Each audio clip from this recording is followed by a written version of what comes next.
Hi friends, well we're back in my shop again today, and we're back in my shop for a couple of good reasons. The first of which is, this is where my little power hacksaw is, and the second reason is, it's because we're going to cut through two Smith & Wesson revolver cylinders, and I think we're both going to learn something. You know, I've known a lot of people who worked at Smith & Wesson, sometimes for decades and decades and decades, and a lot of those people are retired now. So it's interesting, some of the stories, though, that they told me back from, especially back in the early days, and one of them is that, you know, revolvers are fired with proof loads, and people tend to not understand just how thin the steel is where the bolt cutoff is.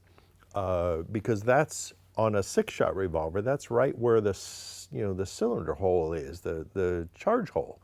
And so here it looks like you've got thick steel, but really where the cylinder bolt cutout is, it thins up quite a bit. And evidently there have been some exciting moments with proof loads in the past to where some of those the bottom part of the cut actually would sort of balloon up a little bit from the pressure. So I thought if we cut these cylinders in two, that it'd be interesting to see just how much steel is there, and that might influence what you think about shooting your revolver with that super heavy 300 grain bullet, you know. So I will go ahead and work on these. And it's going to take a while because I've done this before, and then let's get back and discuss it. Okay, I'm geared up with ear protection and eye protection. This is a noisy beast, and I'll go ahead and start working on the J-frame cylinder, and this is probably going to take quite a while, but I'll let you watch a little bit.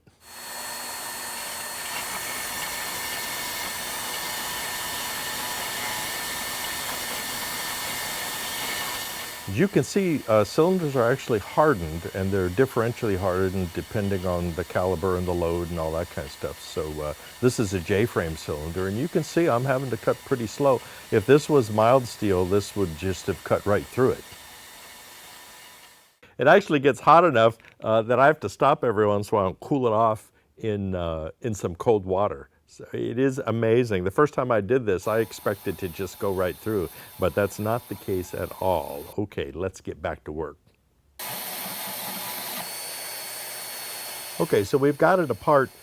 This is the way it started out as. Now, it did take out a saw kerf width, so, you know, so really this is a little farther apart than that in the real world.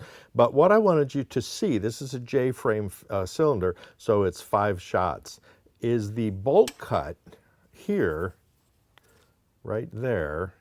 That's the, you know, where the bolt comes up through the bottom of the gun to lock it in place as the cylinder turns. You notice that it's actually in heavy solid steel. So that's not a weakness in a J-frame, not at all. The only weakness in a J-frame is actually the cylinder walls, and you can see here how thick the cylinder walls actually are. We got a little grid on here. And you know, as long as you don't lose your mind on this kind of stuff, I think you're perfectly safe. I've never blown up a J-frame, and I've fired some with some really scary loads.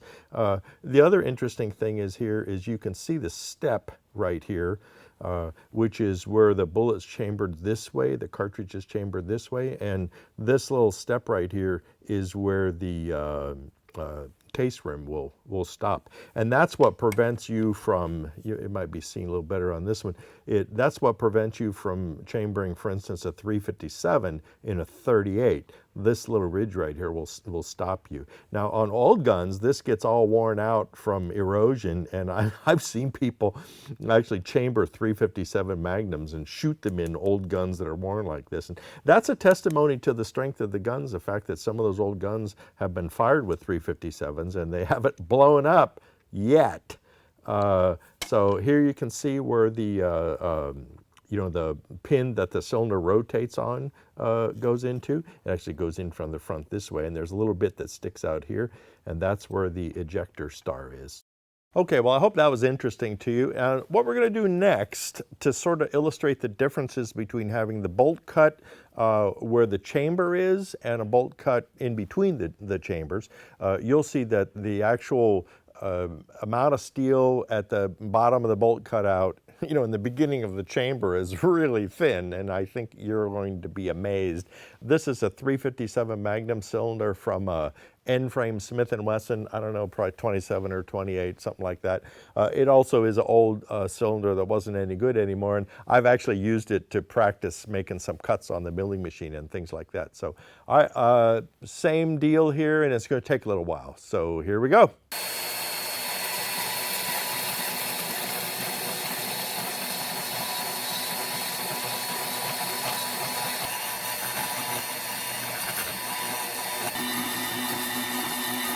Okay, well, we're through.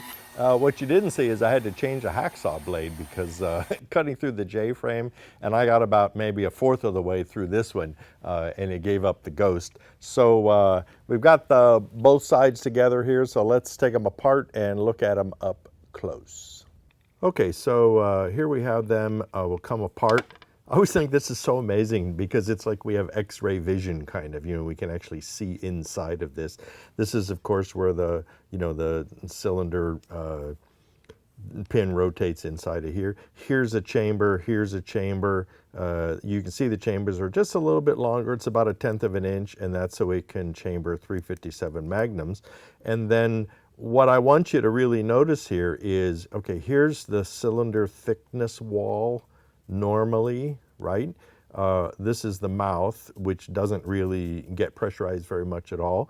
And then so back here, here's the base of the cartridge case. And so where all the excitement happens in here, you can see that the cylinder bolt cutout takes, gosh, what, about half of that thickness away there. And so really the chamber is that thick, because that would be the weakest point. And so you can see, you know, I think this steel does some miracle things, and it's held probably overpressure loads a lot higher than it should have. But you can also see that it doesn't hurt you to be a little bit discreet in your reloading and whatnot. You can see that the flutes don't affect anything because the flutes go into really thick steel. So there we go. All right, let's wrap this up. Okay, well, I don't know if we proved anything or not, but I think it was interesting. These kind of things are a lot of fun to do. I always like to get my hands dirty, and rather than sitting around and guessing, let's actually do the work and find out. You know, we can pretend we're sort of like scientists, even though I'm not really. I just play one in a video. Hey, if you have any questions about future things, like other ideas that you'd like to see, feel free to post it in the comments down below, and then subscribe and do all that kind of stuff. Remember, our parent publications are American Handgunner and Guns Magazine, and so if you like good high quality content having to do with firearms and even insane things like this, you might think about subscribing. So, all right, I will keep an eye on the comments, and so if you have anything you want to say, please post that. So, hey, thanks for tuning in, and I'll see you next time, maybe in the shop.